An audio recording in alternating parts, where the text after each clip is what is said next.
Добрый день всем. Харьков, рыбалка. Сижу на рыбалке.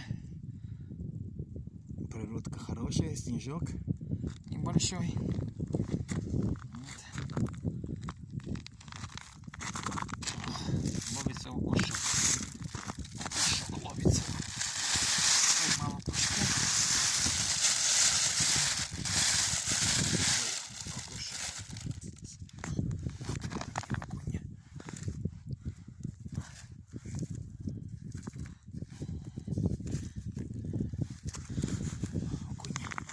Еще два поймал только что.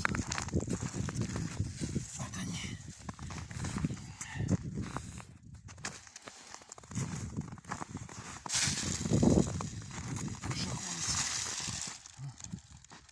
Хороший грамм